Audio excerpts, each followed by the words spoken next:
அப்படிலாம் ஒரு விதி இல்லை. ஏதாவது ஒரு கட்சியோட கூட்டணி வச்சு தான் வர முடியுங்கிறத ஒரு புது விதியை நீங்கள் உருவாக்காது. உயர்ந்த கொள்கை, உயர்ந்த நோக்கம், அதுதான் இங்கே தேவைப்படுது. ஒரு தலைவன் என்பவன் முதல்ல தன் மண்ணை, தன் மக்களை முழுமையாக நேசிக்கணும், நம்பணும். நாங்கள் என் மக்களை முழுமையாக நம்புகிறோம், முழுமையாக நேசிக்கிறோம். காரணம், நாங்கள் எங்கள் மக்களிடமிருந்து மக்களுக்காகவே வந்தவர்கள். என் மக்கள் மகத்தானவர்கள் என்ற நம்பிக்கை எங்களுக்கு இருக்குது.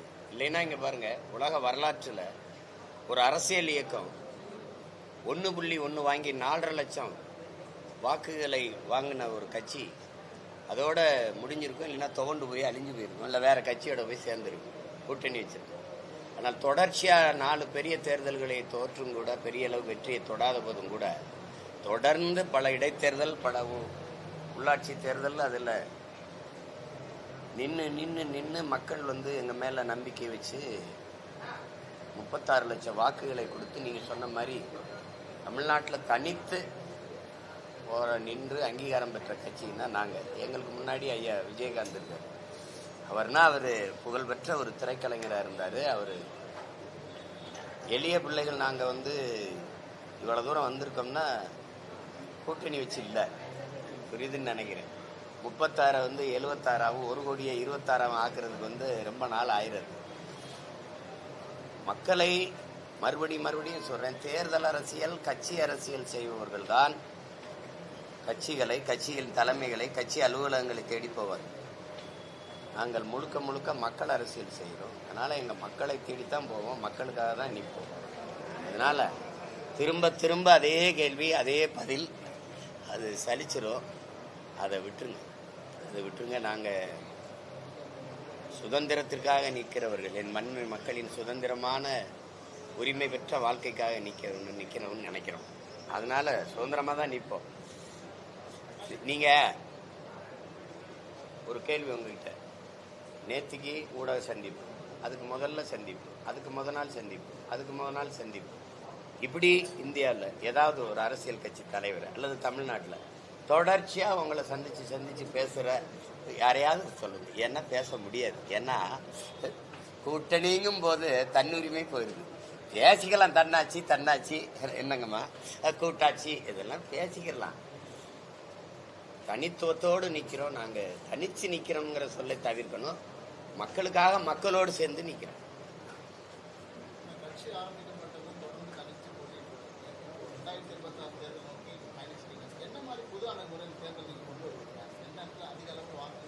ஒரு முறையை மாற்றுவது எங்களுடைய பலம் பலகீனம் எதுன்னு எங்களுக்கு தெரிய வந்துட்ட பிறகு சண்டை போடுற முறையை, போர் முறையை வகுத்து மாற்றிக்கிற வேண்டியதான்.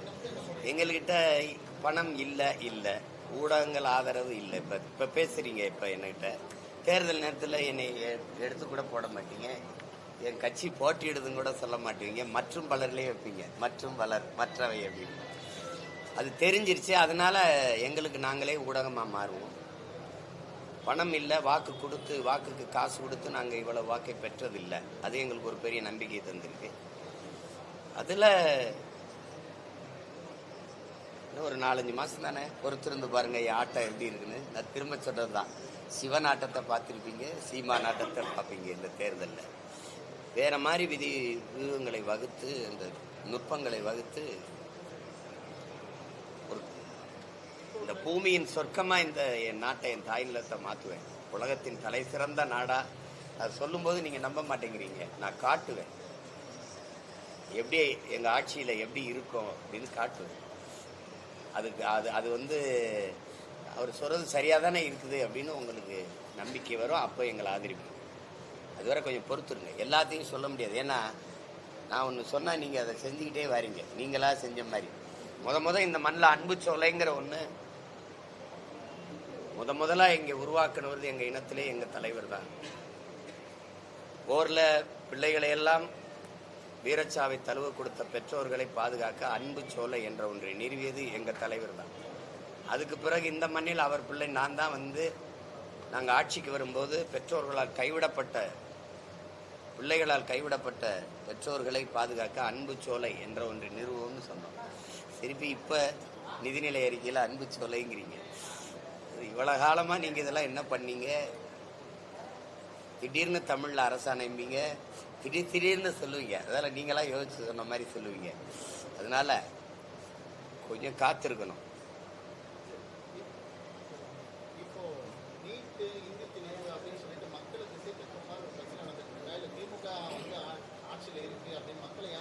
உங்களுக்கே தெரியுது, தெரிஞ்சுக்கிட்டே ஒரு கேள்வியை கேட்குறீங்க. இல்லை இல்லை, நீட்டு அப்படிங்கிறத முதல்ல நம்ம மக்களை நீட்டு அந்த அந்த முறையை கொண்டு வந்ததே காங்கிரஸ் திமுக கட்சி ஆட்சிகள் தான். உங்களுக்கு காங்கிரஸும் அது கூட இருந்த திமுக தான். ஒரு திட்டத்தை கொண்டு வரும்போது இதனுடைய நன்மை தீமை என்னங்கிறத தீர விவாதிச்சு ஆயணும், அது புரிஞ்சுக்கணும். இப்போ இது கீழ்த்தட்டில் இருக்கிற உழைக்கும் அடித்தட்டு மக்கள், ஒடுக்கப்பட்ட பிற்படுத்தப்பட்ட நீண்ட காலமாக கல்வி மறுக்கப்பட்ட சமூகத்திலிருந்து மேலே வர்ற பிள்ளைகளுக்கு மருத்துவ கல்வி என்பது ஒரு பெரிய கனவாய் போயிடும் அப்படிங்கிறது எல்லாருக்குமே தெரியும். இப்போ நான் ஒரு கேள்வியை கேட்குறேன். நீட்டு அந்த தேர்வு முறையில் சிறந்த மாணவர்களை, மருத்துவ மாணவர்களை தேர்வு செய்யறதுன்னு இருக்கு. ஒரே கேள்வி, இந்த நீட்டு தேர்வை நடத்துகிற நிறுவனம் எது? ப்ரோமெட்ரிக்ங்கிற அமெரிக்க தனியார் நிறுவனம். இந்திய நாட்டில் சிறந்த மருத்துவ மாணவர்களை தேர்வு செய்து தருவதற்கு அமெரிக்காவில் இருக்க தனியார் நிறுவனத்துக்கான நேர்த்தி கடன் எந்த கோயில்ல? வேளாங்கண்ணிலையா, இல்லை நாகூர் தர்காலையா, இல்லை தெங்கூர் மாரியம்மன் கோயிலையா? அவனுக்கு தேவை என்னவன்? ஒரு மாணவனுக்கான தேர்வு கூட நடத்துறதுக்கு உனக்கு தகுதி இல்லை. ஆனால் நீனும் வருஷத்துக்கு வர தேர்தல் நடத்தி எங்களை நல்ல தலைவனை தேர்வு செய்யறோம்ங்கிற. ஒரு மருத்துவ மாணவனே தேர்வு செய்ய முடியாத நீங்க நாட்டுக்கான நல்ல தலைவனை எப்படி தேர்வு செய்வீங்க? நீட்டில் இருக்கிற முறைகளை பாருங்க. நான் 12ஆம் வகுப்புல +2ங்கிற 12ஆம் வகுப்புல 1200க்கு 1199 வாங்கிட்டேன். ஆனா நான் மருத்துவ கல்வி படிக்கிறதுக்கு தகுதியற்றவனா இருக்கேன். நீட்டு எழுதுறோம், அதுல நான் தோற்றுவேன். ஒருத்தன் 750 800 மதிப்பெண் வாங்கியிருக்கான் +2ல, அந்த 12ஆம் வகுப்புல. அவன் நீட்ல தேர்ச்சி பெற்றுறான். அவன் மருத்துவம் படிக்கிறதுக்கு தகுதியானவன் ஆயிடுறான். அப்ப நான் மருத்துவம் படிக்க தகுதி இல்லாமன்னா இந்த +1 +2 அதை தூக்கிருங்கன்றேன். நேரடியா நீட்டுக்கான சிலபஸை கொடுத்துருன்றேன். எதுக்கு போய் நீ இந்த கல்வியை தேவையில்லாம இருது 2 வருஷம் எனக்கு வீணடிக்கிறீங்க, அதை எடுத்துருங்கன்றேன். இந்த நீட்டு சிலபஸ் ஒன்று இருக்குல்ல, அதை தூக்கி இதில் வச்சிரு, பாடமுறையை வச்சிருன்றேன். ஏதாவது ஒன்று உருப்படியா இருக்கா? நீட்டில் நான் தேர்ச்சி பெற்று வந்துட்டேன், எனக்கு பாடம் நடத்த போற பேராசிரியர் யாருன்னு கேட்டா பதில் வச்சிருக்கியா? பழைய மருத்துவர்கள் தான், பழைய மருத்துவ பேராசிரியர் பெருமக்கள் தான். இந்த நீட்ல தேர்வு எழுதி வந்துட்டேன், இந்த மருத்துவ கல்லூரி கல்வி படிக்க போறல அந்த பாடத்திட்டம் புதுசா இல்ல, அதே பாடம் தான். அப்போ அதே பேராசிரியர், அதே பாடமுறை, அப்புறம் சிறந்த மருத்துவரை எப்படி உருவாக்குவேன்? இதெல்லாம் உனக்கா நகைச்சுவையா இல்லையா? எங்களை மருத்துவம் படிக்க வச்சிடக்கூடாது. அதை தவிர அது எதை சாதிக்குது? வட இந்தியாவில் தென் மாநிலங்கள்லயே எங்கேயாவது எங்க பிள்ளைகளை போல உயிரை மாய்த்து கொண்டு செத்தது எங்கேயாவது இருக்கா? எந்த மாநிலத்திலேயாவது தலைமுடியை விரிச்சு விடு, துப்பட்டா வெளியிலடு, உள்ளாடைய கலட்டு, இந்த முழுக்கையை போட்டிருந்த சுடிதார் அதை வெட்டு, இந்த கொடுமை எந்த மாநிலத்தில் நடக்குது? எந்த மாநிலத்தில் செய்தி? இத்தனை மாநிலத்தில் இருக்குது. என் மாநிலத்தில் தான் என் பிள்ளைகள் சாகுது. ஏன்? அவன் பார்த்தடிக்க அனுமதிக்க விடுறான். என் பிள்ளைய நீ உள்ளாடைய கலட்டிட்டு ஒரு புள்ள அனுப்புற பொம்பளை பிள்ளைய, அது அந்த வருத்தத்திலே உட்கார்ந்து இருக்குமா? மனசுல இருந்து பாடத்தை எடுத்து தேர்வுல எழுதுமா? இதெல்லாம் இந்த கொடுமை. நீங்க வேணா உங்களுக்கு உங்க அலைபேசி என்னதாங்க நான் காணொலியில் அனுப்புறேன். வட இந்தியால அந்த மேலாளர் சூப்பர்வைசர், தேர்தல் சூப்பர்வைசர் அங்க நிக்கிறாரு. அவன் நோட்டை புத்தகத்தை பிரிச்சு வச்சு எழுதுறானா இல்லையா? 700 பேர் எழுதின தேர்வுல 800 பேர் தேர்ச்சி பெற்று வர்றானே. எப்படி நீட்ல தேர்ச்சி பெற்று வந்த மாணவனுக்கு ஒருத்தர் கேள்வி கேட்கிறாரு, தேர்ச்சி பெற்றிட்டியே, இதுக்கு பதில் இதுன்னு தெரியல. அப்போ அவனுக்கு அது வசதியா இருக்குது. எத்தனை கல்லூரி இருக்கு? எங்களுக்கு 24க்கு மேற்பட்ட கல்லூரி இருக்கு. எங்க மக்களின் காசு, எங்க ஆத்தாளப்பன் காசுல எங்களுக்கான மருத்துவ வசதிக்காக கட்டமைக்கப்பட்ட மருத்துவ கட்டமைப்பு. அதுல நாங்க ஒரு 400 பேர் படிக்கிற கல்லூரியில தமிழர்கள் 4 பேர் படிச்சா பெருசு. அந்த மருத்துவ மற்ற இடங்களெல்லாம் எவன் நிரப்புறான்? மற்ற மாநிலத்துக்காரன். ஏன்? எனக்கு வாய்ப்பு இல்லை. இவ்வளவு பின்னடைவு இருக்குதுன்னு தெரிஞ்சு நீ எப்படி அந்த நீட்டை கொண்டு வந்தீங்க? காங்கிரஸும் திமுகவும் சேர்ந்து நீங்க தம்பி, நீங்க கொலை பண்ணிவிட்டிய. நான் எங்க அப்பாவை கொன்னுட்டீங்கன்னு அழுகுனே, கொன்னா நீனும் கூட உட்காந்து அழுதுகிட்டு இருக்க. இதெல்லாம் சேட்டை தானே? நீ ஒப்பு கழுகிறியா உளமாற அழுகிறியா? எங்க அப்பா செத்துட்டாருன்னு அழுதுகிட்டு இருக்க, நீ கொலை பண்ண நீனும் கூட உட்காந்து ஆமா செத்துட்டாருன்னு அழுதுகிட்டு இருக்க, நாடகம் போட்டுக்கிட்டு இருக்க. கச்சத்தீவுல இதே தான். கொடுக்கும்போது உட்கார்ந்து இருந்துட்டு இப்ப மீட்க தீர்மானம், நீட்டு கொண்டு வரும்போது பேசாம இருந்துட்டு இப்ப மீட்க தீர்மானம். எல்லாமே நீங்க காவிரி நதிநீர் உரிமை பறிக்கப்பட்ட போது யாரு ஆட்சியில் இருந்தது? 410 டிஎம்சி 450 டிஎம்சி வந்துகிட்டு இருந்த மாநிலத்துக்கு தண்ணீருக்கு கையேந்திர நிலைமை கொண்டு வந்து விட்டது யாரு? இதே காங்கிரஸ் அம்மையார் இந்திரா காந்தி ஆட்சி, இதே ஐயா கருணாநிதி ஆட்சி. போட்ட வழக்க அம்மையார் இந்திரா காந்தி அழுத்தத்துல திரும்ப பெற்ற பெருமகன் நம்ம ஐயா தான். ஏன்னா ஆட்சியை கலைச்சி விட்டுருவாங்க 356 பயன்படுத்தின்னு பயந்துகிட்டு நீங்க திரும்ப பெற்றீங்க. அது பிரச்சனை ஆயிடுச்சு. இப்ப ஒவ்வொரு பருவத்துக்கும் நாங்க 150 கூட 50 கூட டிஎம்சி கையேந்து வேண்டியது இருக்குது. 950 மில்லிமீட்டர் 3000 4000 டிஎம்சி எனக்கு தண்ணி பெய்யுது. 4000 டிஎம்சி 1100 டிஎம்சி தான் பயன்பாட்டில் இருக்கு. மீதி எல்லாம் கடல்ல கிடக்கு. அந்த நீரை தேக்கி வைக்க துப்பு இல்ல இத்தனை ஆண்டுகள்ல ஆட்சியில. சொல்லுங்க, 1100 கூட ஒரு 1000 டிஎம்சி தேக்கிறதுக்கு நீர் தேக்கத்தை உருவாக்க முடியல உன்னால. 5000 ஏக்கருக்கு ஏர்போர்ட் கட்ட போயிட்ட. 5000 ஏக்கர்ல ஏரிய கட்டுறேன்னு சொல்லி என் மக்கள் இடத்தை தரலைன்னா நாங்க பொறுப்பதுக்கு. எது முக்கியம்னு தெரியல, எது வளர்ச்சின்னு தெரியல. வயிறு நிறைய பசியை வச்சுக்கிட்டு நாட்டில் கோடிக்கணக்கான மக்களை வளர்ச்சி பத்தி பேசுற உனக்கு வெக்கமா இல்ல? ஏன்னா உனக்கு பசியாறிடுச்சு. இந்த நாட்டில் உலகம் முழுமைக்கு இருக்கிற மக்களுக்கு ரெண்டே பிரச்சனை. சரிபாதி மக்களுக்கு வயிறை நிறைக்கணும், சரிபாதி மக்களுக்கு வயிறை குறைக்கணும். இதான பிரச்சனை? வயிறு தான் பிரச்சனையா இருக்கு. நீ எதை பத்தி கவலைப்பட்டிருக்க? நீ எங்களை பத்தி எதை பத்தி கவலைப்பட்டிருக்க? எங்களுக்கு உயிர் இருக்கா? இல்ல. எங்களுக்கு உணர்வு இருக்கா? இல்ல. எங்களுக்கு உரிமை இருக்கா? இல்ல. எங்களுக்கு என்ன இருக்கு? ஒரு ஓட்டு இருக்கு. அதை பத்தி நீங்க கவலைப்படுவ? நீங்களும் ஒரு ஓட்டு, நானும் ஒரு ஓட்டு, நீங்களும் ஒரு ஓட்டு. அதை வாங்குறதுக்கு 500 ரூபா நோட்டா நீட்டு. இவ்வளவுதானே? உனக்கு எதை பத்தி கவலை இருந்திருக்குது? எல்லா நாடகங்கள் தேர்தல் வரும்போது இப்பதானே நீங்க 2 தீர்மானத்துல பாத்திருக்கீங்க. தம்பி அண்ணனை பாருங்க, 2 தானே பாக்குறீங்க. இப்ப 2 என்னென்ன நீட்டு இந்த இதெல்லாம் சொல்றீங்க.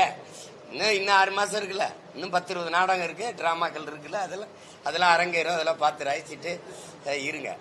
வேற ஏதாவது கேள்வி?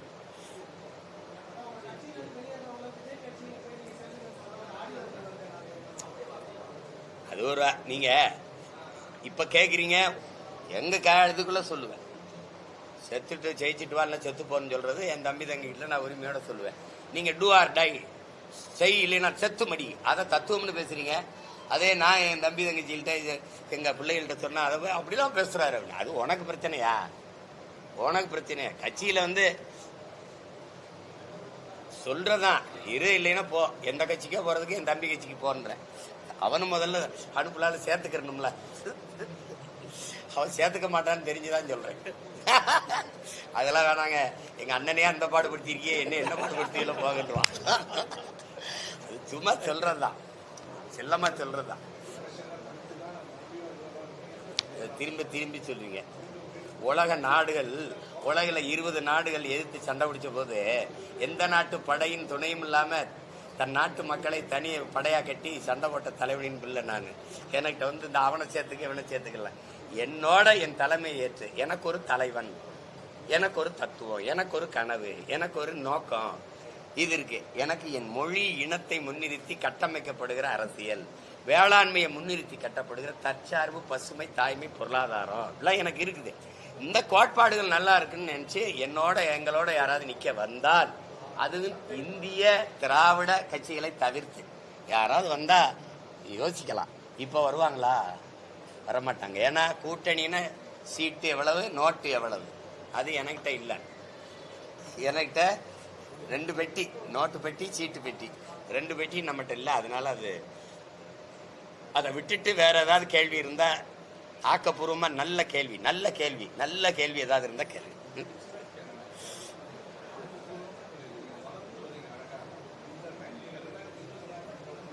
அதுக்குத்தான் யாரோடும் சேராம போட்டி போடுறேன்.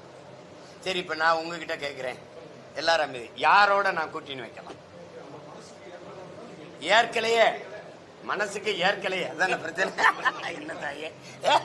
இல்ல இங்க பாருங்க உங்ககிட்ட ஒரு கேள்வி ஐயாட்ட. இவ்வளவு எல்லாரும் ஆர்வமா அவர் கேட்கிறாங்க, கவனிங்க.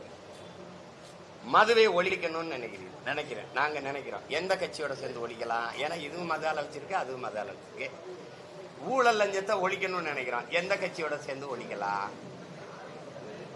எந்த ஊழல் லஞ்சம் இல்லாத நேர்மையான நிர்வாகத்தை எந்த கூட்டணியில் சேர்ந்து கொடுக்கலாம்? என் ஆறு, என் ஏரி, என் மலை, என் மணல், காடு இதெல்லாம் காப்பாத்தன்னு நினைக்கிறான். அள்ளி திங்கிற ஆளுகளே அதிகாரத்தில் இருந்த ஆளுகளாத்தான் இருக்கு. எந்த ஆளுகளோட போய் சேர்ந்து நிக்கலாம்? அங்கேயும் இருட்டு, இங்கேயும் இருட்டு, அங்கேயும் திருட்டு, இங்கேயும் திருட்டு, அங்கேயும் ஊழல், இங்கேயும் ஊழல், அங்கேயும் லஞ்சம், இங்கேயும் லஞ்சம். அப்புறம் அதுல போய் எங்க போய் பேசிக்கிறது? நேர்மைக்கு உண்மைக்கு ரெண்டு பக்கமும் பஞ்சம். அதனால நாங்க இங்கேயே தஞ்சம், மக்களோட தஞ்சம். என்னங்கம்மா? அவ்வளவுதான். அதை விட்டுருங்க. அது ரொம்ப பழைய செய்தி. திரும்ப திரும்ப ஒரே இத சொல்லி அது வெறுப்பா இருக்கும். நான் வரல, என்னை விட்டுருங்கன்றல. என்னங்கம்மா, இந்த ஆட்டம் எனக்கு வரல, விட்டுருங்க. இப்போ கூட்டணி வச்சு சாதிச்ச ஒரு கட்சியை சொல்லு. இந்த கட்சிகள் தொடங்கப்பட்ட ஏற்கனவே திமுக அதிமுக இருக்கு. அதுபோக பல கட்சிகள் தொடங்கப்பட்டிருக்கு. அந்த கட்சிகள் தொடங்கப்பட்டதற்கான காரணம் சொன்னது என்ன? அப்புறம் அந்த காரணங்கள் என்னானது? கூட்டணி எதற்காக வைத்தார்கள்? மாற்றம்ங்கிற எந்த கட்சியிலிருந்து, எந்த கட்சியின் கொள்கை, எந்த கட்சியின் ஆட்சி முறையிலிருந்து மாற்றம். இந்த கட்சிகளின் ஆட்சியில் இருந்தா மாற்றம். திருப்பி வந்தவங்களெல்லாம் ஒரு தேர்தல் ரெண்டு தேர்தலோட திருப்பி இந்த கட்சிகளோட கூட்டணி வச்சால் அது மாற்றம் இல்லாத ஏமாற்றமா போயிருக்கு. உங்களுக்கு விளங்கிருச்சு? என் முன்னவர்கள் சீபா ஆதித்தனார் ரெண்டு தேர்தல் நின்னார், தோற்ற உடனே கூட்டணி கரைஞ்சே போயிட்டார், கட்சியை போய் சேர்ந்துட்டார். மாப்போசி நின்று தோத்துட்டோம்ல. என் முன்னவர்கள் இப்ப எங்க ஐயா எங்க அண்ணங்கள்லாம் சில பகுதி கட்சி தொகுதி கட்சியா நின்றுட்டாங்க.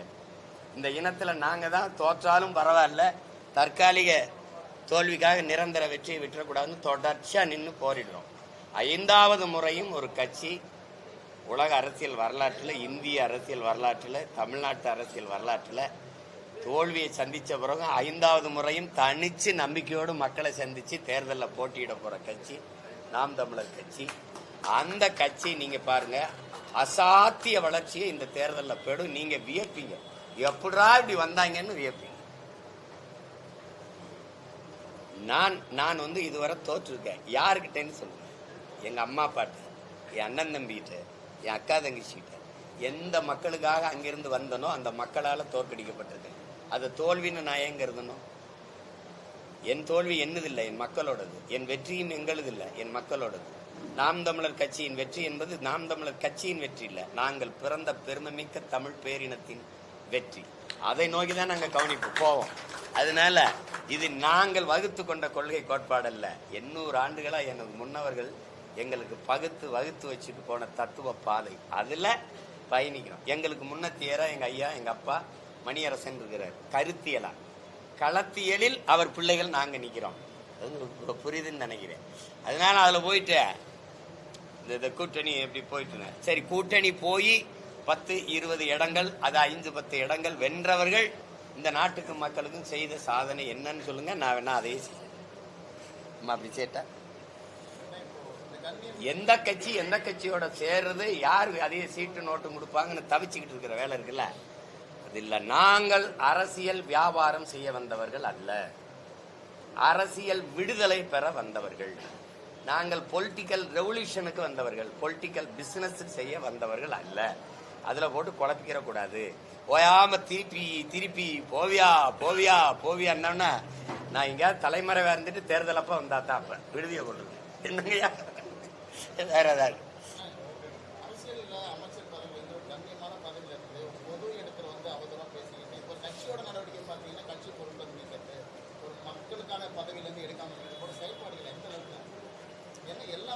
அந்த கட்சியில அவ்வளவு தூரம் அந்த நடவடிக்கை நம்ம எதிர்பார்க்க முடியாது. ஏன்னா இந்த அநாகரிக கண்ணியமற்ற கடமை கண்ணியம் கட்டுப்பாடுங்கிறது வெறும் முழக்கத்துல, அது பேரறிஞர் அண்ணா சொல்லிய கூற்று. அது அந்த கட்டுப்பாடு 3 வார்த்தையில தான் இருக்கு. சுத்தமா உங்ககிட்ட இருக்கு. அநாகரிக அரசியல், அவதூறு அரசியல், பழிவாங்கும் அரசியல், இது மாதிரியான அரசியலின் தொடக்கமே இவர்கள் அமர்ந்த பிறகுதான். பேரறிஞர் அண்ணாவுக்கு பிறகு அடுத்து யார் அமர்ந்தாரோ அவர் தான் அதை தொடங்கி வைக்கிறார். நன்னில நடராஜன், தீப்பொறி ஆறுமுகம், ஐயா மதிப்புக்குரிய ஐயா வெற்றி கொண்டான், இது மாதிரி ஆட்கள் எல்லாம் பொது வழியிலே பேசியதற்கு உங்க பகுதியில் வேணா அனுப்புறேன். அம்மையார் ஜெயலலிதாவை எவ்வளவு இழிவா பெண்களை பேசியது, மேடையில் பேசியது. இப்போ சிவாஜி கிருஷ்ணமூர்த்தி, சைதை சாதிக்கு போன்ற ஐயாக்கள் அன்னைங்கெல்லாம் பேசுறதை நீங்க கேட்குறீங்கன்னு தான் நினைக்கிறேன். அவர்கள் சார்புள்ள வலையொலிகள் யூடியூபர்ஸ் சொல்றோம்ல, அவங்க பேசுறதெல்லாம் பாரு. தனிப்பட்ட முறையில் எடுத்தவன அவங்க குடும்பத்தை தான் பேசுறாங்க. இப்போ என்னையெல்லாம் அவ்வளவு தூரம் பேசுறாங்க. அது எனக்கு ஒன்றும் இல்லை. என் தாயை பேசுறது உன் தாயை பேசுறதா நன்றின்னு நான் பெருமையா போகிறேன். என்ன இப்படி பெத்த தாயை இவ்வளவு காலமா பேசுறான்னு நினைச்சிருக்கேன். அது யாருன்னு பேர்லாம் நான் சொல்ல வேண்டியதில்லை, நீங்க கவனிப்பீங்க. நீங்க உங்களுக்கு தெரியாது இருக்க சொல்றேன். அதை அவங்க அனுமதிப்பாங்க. ஒரு இளைய தலைமுறை பிள்ளைகளை கூட்டி வச்சு பேச்சு பயிற்சி, அடுத்த தலைமுறைக்கு அரசியல் பயிற்சி கொடுத்த பயிற்சியாளர்கள் எல்லாம் பேரை சொல்லி பாருங்க, எப்படிப்பட்ட தலைமுறையை தயாரிக்கிறாங்கன்னு தெரிஞ்சுக்கலாம். இவங்களே சகிக்க முடியல, இவன் இன்னொரு தலைமுறைக்கு வேற கற்பிச்சு கொடுக்குறாப்ல, இப்படி பேசணும் அப்படி பேசணும். அதுல ஒவ்வொருத்தரும் அவங்க பேசுறத பொது மேடையெல்லாம் அது கட்சி உள்ளரங்குல பேசும்போது அவங்க ரசிப்பாங்க. அதுல நீங்க எதை சொல்றீங்க, யாரை குறித்து கேட்குறீங்க, அதான் அந்த கட்சியின் தலைமை தான் அதை செய்யணும். அதனால அவர் பேசியிருப்பாரு. ஐயா என்னோட தனிப்பட்ட கருத்து அதுக்காக ரொம்ப வருந்திருப்பாருன்னு நான் நினைக்கிறேன். வருந்திருப்பாரு. ஏன்னா உண்மையிலே நம்ம மதிக்கக்கூடிய ஒரு பெரியவர், அவர் வருந்திருப்பாரு. அப்புறம் அதுக்கு போல போயிட்டு அதை நீங்க அப்படி பேசிட்டேன்னு செலுத்தி கொண்டதில்லை. இனி வரும் காலங்களில் நானும் சரி, நீங்களும் சரி, எல்லாருமே சரி, கொஞ்சம் கண்ணியமா நம்ம பேசணுங்கிறது இது ஒரு படிப்பினை, அப்படி எடுத்துக்க வேண்டியது.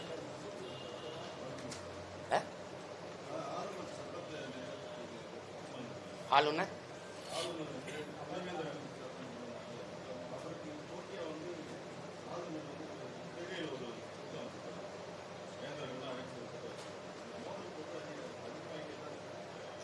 அது ஜனநாயகத்துக்கு அழகு இல்லை. அது உங்களுக்கு இந்த நாடு மக்களாட்சி தத்துவத்தை ஏற்றுக்கொண்ட நாடு, மக்களுக்கான ஆட்சி நிறுவுகிற ஒரு அமைப்பை ஏற்றுக்கொண்ட நாடு. அதிகாரம் மக்களுக்கு, அப்படிதானே? மக்களாட்சிங்கிறது மக்களுக்கான அதிகாரத்தை மக்களை நிறுவுகிறதுக்கு பேர் தானே மக்களாட்சி. அப்படி மக்களால் நிறுவப்பட்ட ஆட்சி தானே திமுக ஆட்சி. அப்ப அந்த மக்களால் நிறுவப்பட்ட ஆட்சிக்கு இல்லாத அதிகாரம், இந்த நாட்டின் முதலமைச்சர் ஐயா ஸ்டாலின் அவர்களுக்கு இல்லாத அதிகாரம் ஒரு நியமன உறுப்பினர் RN ரவிக்கு எப்படி வருது? இந்த நாட்டில் ஒரு அமைப்பு இருக்கு. மக்களாட்சியின் தலைவர் யாரு? குடியரசுத் தலைவர். குடியரசுத் தலைவரை மக்கள் தேர்வு செஞ்சாங்களா? அப்ப அது மக்களாட்சியா? குடியாட்சியின், குடிமக்களின் ஆட்சி, குடியரசின் தலைவரையே குடிமக்கள் தேர்வு செய்ய முடியாது. இந்த அமைப்பு எவ்வளவு தப்பா இருக்கு பாரு. மக்களால் தேர்வு செய்யப்பட்டவர்கள் தேர்வு செய்வார்கள், அவர்கள் வசதிக்கேற்ப ஒருவரை, அவர்கள் நீற்ற இடத்தில் காற்று இடத்தில் கையெழுத்து போடுற ஒருவரை தேர்வு செய்வார்கள். அந்த அமைப்பு அவர் கையெழுத்தில் தான் சட்டங்கள் நிறைவேறுது. அது நாட்டு மக்களின் நலன் சார்ந்த திட்டங்களும் சட்டங்களும் வரணும்னா மக்களால் தேர்வு செய்யப்பட்டவர்னா பயப்படுவாங்க. மறுபடியும் மக்களை சந்திக்கும் போது அவன் நம்ம நிராகரிப்பான் என்ற அச்சம் வரும். ஆனால் மக்களே சந்திக்காத ஒருவர் உயர்ந்த பதவியில் இருந்து கையெழுத்திடுறாரு சட்டத்துக்குன்னா அவன் போட்டா என்ன போடலன்னா இங்க மக்கள் நலன்கிறது கவனத்திலே வராது, கருத்திலே இருக்காது. அப்படிப்பட்ட முறையில் அவரால் நியமிக்கப்படுகிற ஒரு ஆளுநருங்கிறதுக்கு எதுக்கு இவ்வளவு பெரிய பொறுப்பு? எதுக்கு இத்தனை பல்கலைக்கழகங்களை நிர்வகிக்கிற பொறுப்பு? ஆளுநருக்கு சம்பளம் யார் கொடுப்பா? மாநில அரசு. இந்த வேந்தர்களுக்கு, பல்கலைக்கழக வேந்தர்களுக்கு சம்பளம் யார் கொடுப்பா? மாநில அரசு. அந்த வேந்தர்களை யார் நியமிப்பா? மாநில அரசுக்கு இல்லாத உரிமை அந்த நியமன உறுப்பினருக்கு எப்படி வருது? இது எப்படி மக்களாட்சின்னு சொல்ற? இது மக்களாட்சிக்கு எதிரான துரோகம். இது ஒரு நியமன உறுப்பினருக்கு எல்லா அதிகாரம் இருக்குன்னு வச்சுக்கிட்டு நீ அங்க போய் இது பண்றது, இங்க போய் போட்டு இதுல கையெழுத்திட முடியாது, இதுல அதுபட முடியாது. ஒரு ஆன்லைன் ரம்மி விளையாட்டு, அதுக்கு எதிராக ஒரு தீர்மானத்தை போட்டா கையெழுத்து போடலையே. ஒரு இஸ்லாமிய சிறை கைதிகள் விடுதலை அதுன்னு ஒரு தீர்மானத்தை நிறைவேற்றினா அது அங்கீகரிக்கலையே. அப்ப எது ஒன்றுமே ஆளுநர் கையெழுத்துல தான் இருக்கும்னா அப்ப மக்களாட்சி வரிசையில் நின்று ஒரு நல்ல ஆட்சி கனவோடு வாக்கு செலுத்தின மக்களுக்கு என்ன இருக்குது? இங்க என்ன இருக்குது? அப்ப வெற்று வார்த்தை. மக்களாட்சிங்கிறது, ஜனநாயகம் என்பது சும்மா வெறும் வார்த்தை. அதனால அதெல்லாம் ஏற்க முடியாது, அதெல்லாம் தேவையில்லாத நடவடிக்கை. அதாவது ஐயா ஸ்டாலின் மாதிரி ஒரு ஆள் இருக்குன்னா சமாளிச்சு ஆட்டம் காட்டிக்கிட்டு இருக்காப்புல. எங்களை மாதிரி ஒரு ஆள் ஏறி உட்கார்ந்த என்னை மாதிரி ஒருத்தன் என்ன நடக்கணும் ஒரு நாள் பார்க்க தானே போறீங்க. என்னம்மா வேற ஏதாவது கேள்வி?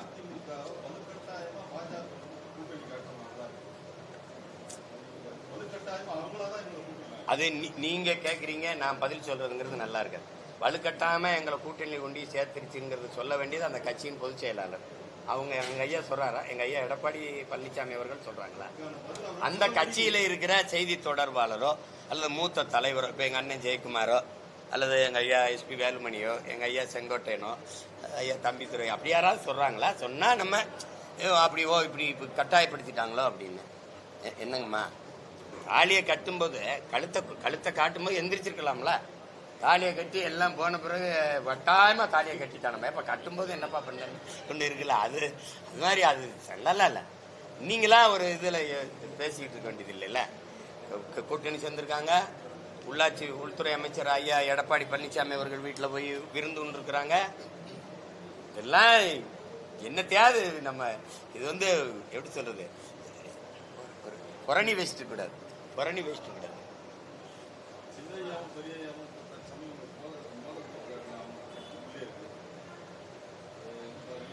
நான் திரும்ப சொல்றேன், அது எங்க சொந்த கட்சி பிரச்சனை.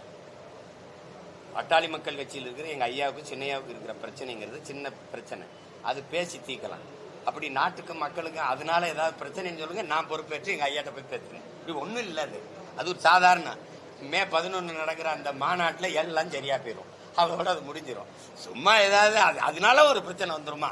அதோட அவங்க 2 பேரும் சண்டை போட்டு இதெல்லாம் ஒரு பிரச்சனையா? கட்சிக்குள்ள ஒரு சின்ன சின்ன மனஸ்தாபங்கள் வர்றதான். அதுதான் அது பேசி சரி பண்ணிக்கிற முடியும். எதுல இல்ல வாழ்த்து செய்தி கொடுத்துருக்குது. வாழ்த்து அறிக்கை போடுவோம். நீ வா மாநாட்டுக்குன்னா போவேன். அது எங்க ஐயாவை கட்டாயம் பங்கேறினா போய் நான் அங்கே இருந்து வந்தால் தானே. அதனால எனக்கு ஒன்றும் அந்த மாநாட்டில் மேடையில் ஏறுறதுலையோ பேசுறதுலையோ எனக்கு ஒன்றும் இல்லையோ. நான் அங்கே தான் இருந்தேன். அது புதுசு ஒன்றும் இல்லை.